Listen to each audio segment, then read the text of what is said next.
నమస్తే అండి, welcome to my channel. నేను విలిచక్ర గారు. చాలా మందికి రిటర్న్స్ రావట్లేదు మ్యూచువల్ ఫండ్స్లో ఎందుకు రిటర్న్స్ రావట్లేదని చూద్దాము.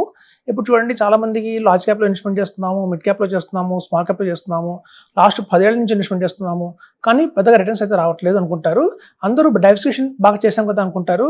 లైక్ ఏంటంటే కొంత సపోజ్ ఒక 10,000 రూపీస్ ఎస్ఐపి చేద్దాం అనుకుంటే అందులో మీరు అందరూ తీసుకునేది ఏంటంటే ఒక లార్జ్ క్యాప్, ఒక మిడ్ క్యాప్, ఒక స్మాల్ క్యాప్, అలాగే ఒక ఫారెన్ ఫండ్, అలాగే మల్టీ అసెట్ ఫండ్ అలాంటివి పెట్టుకొని బ్యాలెన్స్గా చేసుకుంటూ వెళ్తారు, కానీ రిటర్న్స్ రావు. ఎందుకు అంటే మనం తీసుకుంటే డైవర్సిఫికేషన్ అనేది తప్పండి. యాక్చువల్గా బయట మార్కెట్లో జరిగేది ఏంటంటే ఈ 4 వెరైటీ ఆఫ్ స్ట్రాటజీస్ అనేవి ఉంటాయండి. చూస్తే మన దగ్గర ఇండియాలో 50 మ్యూచువల్ ఫండ్ కంపెనీస్ అయితే ఉన్నాయి, 50 కంపెనీస్ ఉన్నాయి. ఆ 50 కంపెనీస్లో కూడా వాళ్ళు ఫాలో అయ్యే స్ట్రాటజీస్ బట్టే రిటర్న్స్ అనేది ఉంటాయండి. మనకి బేసికల్గా చూస్తే 4 స్ట్రాటజీస్ అయితే కామన్గా ఉన్నాయి. ఒకటేమో గ్రోత్ స్ట్రాటజీ అంటారు, ఇంకోటేమో వాల్యూ స్ట్రాటజీ అంటారు, ఇంకోటి మొమెంటమ్ స్ట్రాటజీ అంటారు, ఇంకోటి వచ్చేసి మనకి థీమాటిక్ లాగా ఉంటుందండి ఒక స్ట్రాటజీ, కాంట్రా స్ట్రాటజీ అంటారు దాన్ని. సో ఆ కాంట్రా స్ట్రాటజీలో ఉంటుంది. సో ఇప్పుడు చూడండి, ఇట్లాంటి 4 స్ట్రాటజీస్లో ప్రతి ఒక్కటి ఫాలో అయ్యేవి ఇవే స్ట్రాటజీస్ ఉంటాయండి. ఏదో గ్రోత్ కానివ్వండి, వాల్యూ కానివ్వండి, మొమెంటమ్ కానివ్వండి, అలాగే వచ్చేసి మనకి క్వాలిటీ. సో క్వాలిటీ అనే పారామీటర్లో కొన్ని కంపెనీస్ పనిచేస్తాయండి. సో మనం తీసుకుంటున్న ఏదైతే పోర్ట్ఫోలియో డిజైన్ చేసేటప్పుడు అన్నీ కూడా గ్రోత్కి సంబంధించిన పోర్ట్ఫోలియో తీసుకున్నారనుకోండి, మీకు పడితే అన్ని ఫండ్స్ పడతాయి, లేదా పెరిగితే అన్ని ఫండ్స్ పెరుగుతాయి. అలా ఎప్పుడు డైవర్సిఫికేషన్ చేసుకోకండి. మీరు చేసేటప్పుడు జాగ్రత్తగా పడండి. కొన్ని వాల్యూకి సంబంధించిన మ్యూచువల్ ఫండ్ హౌసెస్ తీసుకోండి, కొన్ని గ్రోత్కి ఫాలో అయ్యే స్ట్రాటజీని ఫాలో అయ్యే మ్యూచువల్ ఫండ్స్ తీసుకోండి.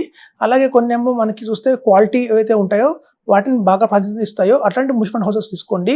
అలాగే మొమెంటమ్ని ఫాలో అయ్యే వాటిని తీసుకోండి. కొన్ని కంపెనీస్ ఎలా ఉంటాయంటే 2 స్ట్రాటజీని ఫాలో అవుతాయండి, కాంబినేషన్లో ఫాలో అవుతాయి.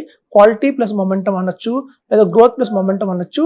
అట్లా కొన్ని కాంబినేషన్లో ఫాలో అవుతాయి. సో మనకి ఎప్పుడైనా మార్కెట్లో సపోజ్ చూస్తే మీకు ఫర్ ఎగ్జాంపుల్ చెప్తానండి, 2023-24 ఆ టైంలో క్వాలిటీ అనేది బీభత్సమైన రిటర్న్స్ ఇచ్చినాయి. అన్ని 30%, 40% రిటర్న్ ఇచ్చింది ఆ పర్టికులర్ స్ట్రాటజీ. సో ఆ టైంలో మార్కెట్లో బాగా స్ట్రాటజీ పనిచేసింది ఏమన్నా ఉంది అంటే అది క్వాలిటీ. సో చాలా మంది ఆ క్వాలిటీని ఎవరైతే ఇన్వెస్ట్మెంట్ చేశారో 23-24లో హ్యూజ్ రిటర్న్స్ చూశారు. వితిన్ 1 ఇయర్లోనే 60% రిటర్న్ ఇచ్చింది. కానీ మళ్ళీ 2025-26 రాబోయే రోజుల్లో ఆ 6 మంత్స్ క్వాలిటీ పెద్ద ఇవ్వట్లేదండి రిటర్న్స్. అమాంతం మైనస్లోకి వెళ్ళింది, -20లోకి వెళ్ళిపోయింది. అలాగే 2026 ఎర్లీగా చూస్తే ఇప్పుడు కూడా -5%, -6% దాకా ఉంది. సో మీరు నిరుత్సాహపరిచింది. సో మనం చాలా మంది అనుకుంటాము ఆ క్వాలిటీకి సంబంధించిన స్టాక్స్ అవి పనిచేయట్లేదు, క్వాలిటీకి సంబంధించిన మ్యూచువల్ ఫండ్ కంపెనీస్ పనిచేయట్లేదు అనుకుంటాము.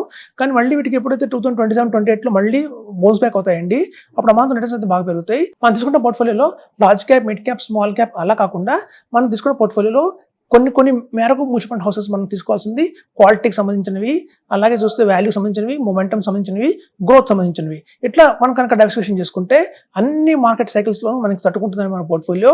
మనకి అంత రిటర్న్ అయితే రాదని చెప్తున్నాను. అదండి గా తీసుకోవాల్సింది ఈ 4 పారామీటర్స్ తీసుకోవాలి. ఇది చాలా మంది తెలియక నాకు అన్ని ఒక్కటే, చాలా మంది మా దగ్గరకు వస్తుంటారు, వాళ్ళ పోర్ట్ఫోలియో తీసుకొని ఒక పర్టికులర్ బ్యాంక్కి వెళ్తారు.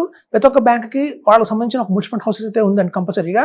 ఆ మ్యూచువల్ ఫండ్ హౌస్లోనే వాళ్ళకి లార్జ్ క్యాప్ ఇస్తారు, అదే మ్యూచువల్ ఫండ్ హౌస్కి సంబంధించిన మిడ్ క్యాప్, అదే మ్యూచువల్ ఫండ్ హౌస్కి సంబంధించిన స్మాల్ క్యాప్ ఇస్తారు. పడితే అన్ని పడతాయి, పెరిగితే అన్ని పెరుగుతాయండి. అందుకే చెప్తుంటాము, ఒక మ్యూచువల్ ఫండ్ కంపెనీ దగ్గర నుంచి అన్ని ఫండ్స్ తీసుకోకండి, డైవర్సిఫికేషన్ చేయండి. అలా కనుక మీరు డైవర్సిఫికేషన్ చేస్తే మీకు అత్యధిక లాభం వస్తుందని చెప్తున్నాను. Thank you.